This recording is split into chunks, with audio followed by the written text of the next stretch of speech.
ನಾನು ರಾಜು ರಾಯ್ಕ್ ಅಂತ ಚೈನಾದಿಂದ, ಡಾಲಿಯನ್ ಸಿಟಿ ಇದು, ನಾರ್ತ್ ಚೈನಾ. ಇತ್ತೀಚೆಗೆ ಒಂದು ವಾರದ ಕಡೆ ಚೈನಾದಲ್ಲಿ ಹಂಗಂತೆ ಹಿಂಗಂತೆ ಸಿಕ್ಕಾಪಟ್ಟೆ ಜನ ಸತ್ತೋಗ್ತಾ ಇದ್ದಾರೆ. ಹಾಸ್ಪಿಟ್ಲಲ್ಲಿ ಹೆಣ ಇಟ್ಕೊಳಕ್ ಜಾಗ ಇಲ್ಲಂತೆ. ಅದೇ ಸಿಕ್ಕಾಪಟ್ಟೆ ರೂಮರ್ಸ್ ಅಲ್ಲಿಗೆ ಹೊಡಿತಾನೆ ಇದ್ದಾರೆ. ಹಂಗೆ ಟಿವಿ ಚಾನಲ್ನವರು ಅವರು ಇವರು. ಇಲ್ಲಿ ನೋಡ್ರಿ, ಡಾಲಿಯನ್ ಸಿಟಿ ನಾರ್ಮಲ್ ಆಗಿದೆ, ಎಲ್ಲದು ಏನೇನು ಸಮಸ್ಯೆಗಳು ಇಲ್ಲ. ಅಲ್ಲಿ ನೀವು ತೋರಿಸಷ್ಟು ಅದನ್ನ ವೈಭವೀಕರಣ ಮಾಡಿ ಅಷ್ಟೆಲ್ಲ ಹೈಪ್ ಮಾಡಿ ನ್ಯೂಸ್ ಎಲ್ಲ ತೋರಿಸಿ ಜನಕ್ಕೆ ಮೊದಲೇ ಸುಸ್ತಾಗಿದ್ದಾರೆ, ಎಲ್ಲ ಹಾರ್ಟ್ ಅಟ್ಯಾಕ್ ಮಾಡಿಬಿಡ್ತಾರೆ ಜನನ್ನ. ಇಲ್ಲ ಅಂತದೇನು ನಡೀತಾ ಇಲ್ಲ, ಲೈಫ್ ನಾರ್ಮಲ್ ಆಗಿದೆ. ನೋಡ್ರಿ, ಇದೆಲ್ಲ ಶಾಪಿಂಗ್ ಮಾಲು, ಎಲ್ಲ ಕಡೆನೂ ಜನಗಳು ತಿರುಗಾಡ್ತಾ ಓಡಾಡ್ತಾ, ಯಾವುದೂ ಸಮಸ್ಯೆ ಇಲ್ಲ ನೀವು ಅಲ್ಲಿ ತೋರಿಸಷ್ಟು.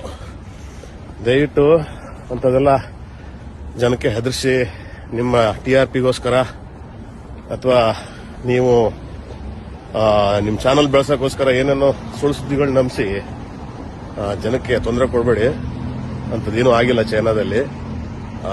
ಯಾಕಂದ್ರೆ ನಾನಿಲ್ಲಿ 2008ರಿಂದಾನು ಇರೋ ಚೈನಾದಲ್ಲಿ. ಅಂಥದ್ದೇನಾದ್ರು ಪರಿಸ್ಥಿತಿ ಇದ್ರೆ ನಮ್ಗೆ ಗೊತ್ತಾಗುತ್ತಿಲ್ಲ.